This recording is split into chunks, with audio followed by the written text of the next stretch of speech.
મહેસાણા નવરંગ ચોકમાં ગણેશ મહોત્સવમાં મનીષભાઈ વગાસિયાના કાર્યક્રમમાં દરેકના રૂવાડા ઊભા કરી નાખે એવો કાર્યક્રમ યોજવામાં આવ્યો હતો. આની અંદર એક મા બેટાને ભેટી પડી, એક સાસુ એક વહુને ભેટ્યા, દરેક દીકરીઓ પોતાના મા બાપને ભેટી. ખૂબ જ સરસ વિડીયોમાં આપ જોઈ શકો છો. રિપોર્ટર હિતેશભાઈ મોદી, ઇન્કલાબ ન્યૂઝ, મહેસાણા. મારા દીકરીના માથા ઉપર હાથ મૂકીને મને આશીર્વાદ આપ્યા, પણ એ દીકરીમાં થાય દીકરામાં કેમ ન થાય? હવે સમજાણું, ગજીનો સમજાણું?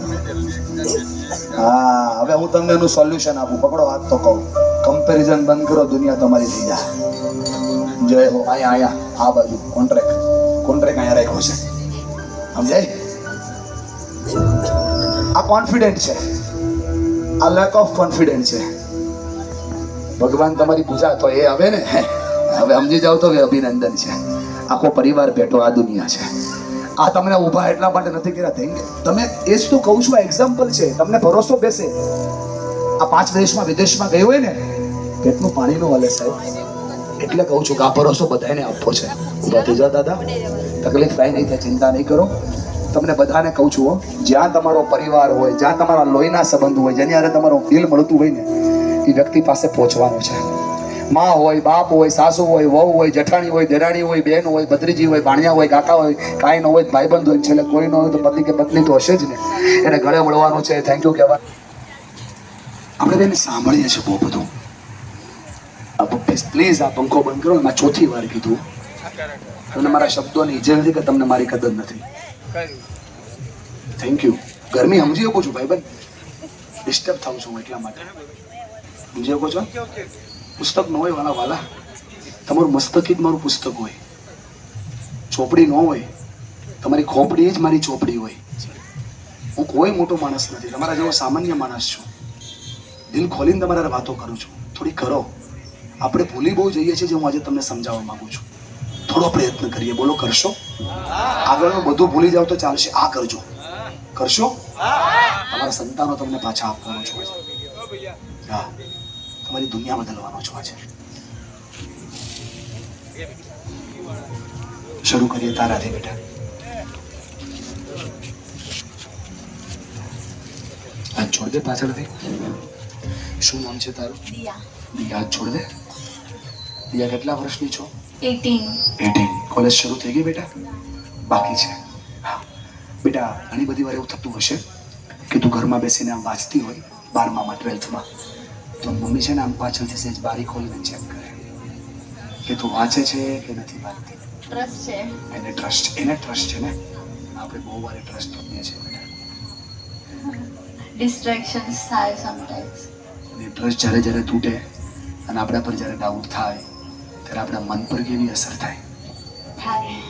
અને અસર થાય પછી શું થાય? ના શું જોઈએ? દેડકાને રમત થાય, રમતો હોય ત્યારે ઉપર બગલો આવે ને, પછી બગલાને રમત થાય, પણ દેડકાનો જીવ જાય. આજ સુધીમાં મારી નાની બેન છે, માથે હાથ મૂકું છું.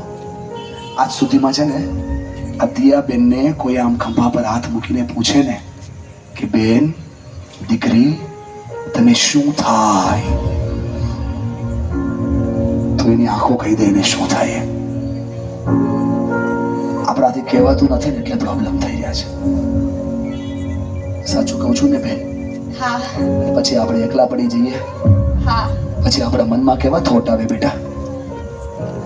આવે. કેવા આવે બેટા? કે ના કરવું જોઈએ એવું, કે બધાનો ટ્રસ્ટ તોડવો ના જોઈએ. સાંભળજો ખાલી, તમારા આજ બાળકો વાળા વાત કરી રહ્યો છું. બેટા આગળ આવવાનું. શું કરો છો? કોલેજ કરો છો. આજ છોડી દો દીકરા. ઘણી બધી વાર એવું થાય તમને કોલેજથી ઘરે આવતા લેટ થઈ જાય. હા. પછી જ્યારે લેટ થઈ જાય ને, એટલે મમ્મી આપણને કંઈક પૂછે. હા. શું પૂછે બેટા? કેમ લેટ થયું? આપણને કેવું થાય કે કોઈ છે લાઈફમાં એનો ફિકર છે કે આપણે કેમ લેટ થયા. અને પછી આ વારે વારે પૂછે ને, ત્યારે આપણા મનમાં ઊંધી અસર થાય. એ અસર શું થાય બેન?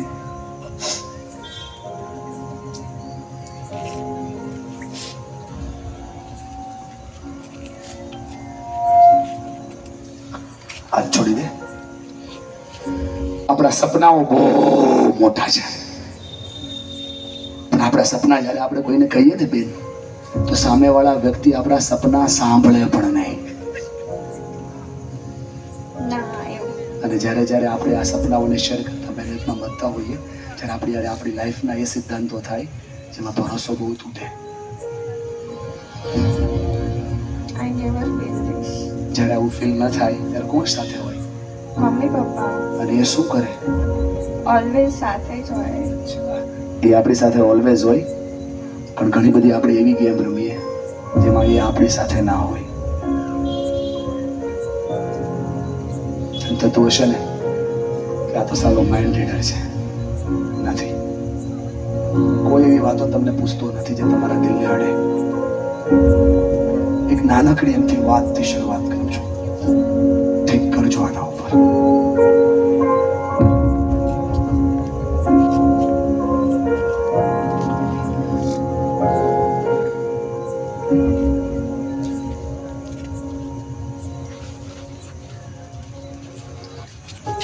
ભૂલ આપણી એકવાર થાય, પણ સાંભળવાનું આપણે રોજ થાય. સાચી વાત છે. પછી અંદર દિલમાં કેવું થાય, રડવાના હોય. પછી આપણા મગજમાં કેવા વિચારો આવે. એકદમ ખરાબ. ખરાબ એટલે કેવા ખરાબ? કઈ ના શકે, કઈ ના શકે. કેને મને ભાઈ, હું તને પૂછું છું. હશો નહીં, હું કોઈ માતાજીનો ભૂવો નથી, હું કોઈ માઇન્ડ રીડર નથી, હું કોઈ મેજિશિયન નથી. પણ તમે સાંભળો કે 20 વર્ષનો દીકરો એવું કહે છે કહી ના શકાય એવા. હું કહું કેવા? આપણે 3 વર્ષ પહેલા જેવા હતા ને એના કરતા આજે બદલી ગયા બેટા. સાચું. સારા બેટલા, ખરાબ બેટલા. સાચું. અને એ બદલાવની અંદર આપણા મગજની અંદર ઘણી બધી ખરાબ અસરો થઈ. એ શું થઈ? ખોટો સવાલ તો નથી પૂછ્યો ને?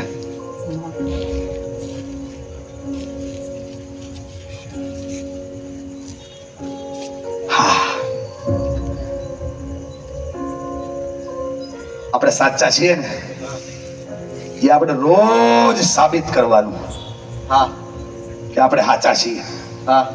પછી કેવું થાય? સારું લાગે. જ્યારે આપણે સાચા છીએ સાબિત કરતા કરતા આપણે સાંભળવું પડે બહુ બધું. પછી આપણને એના સંબંધો કેવા થઈ જાય. અમુક વખત એમને એવું લાગે કે આ ક્યાં આવી ગયો સાચું કહેવા વાળો, અને પછી આપણા મગજ ઉપર કેવી અસર થાય. આમ એવું લાગે કે આમના જોડે ક્યાં પેલું માથાકૂટ કરવી, અમને ગમતું નથી. આપણે સાચું અને પછી આપણે છોડી દઈએ. હા, પછી આપણા સંબંધો એની હારે ના ટકે.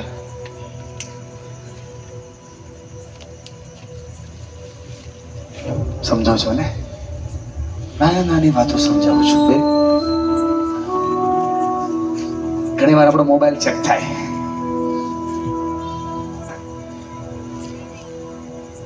એવું થાય.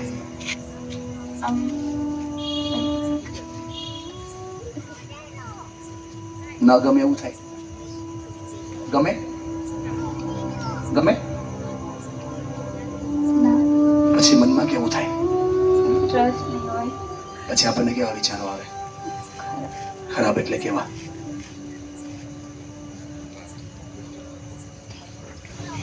કે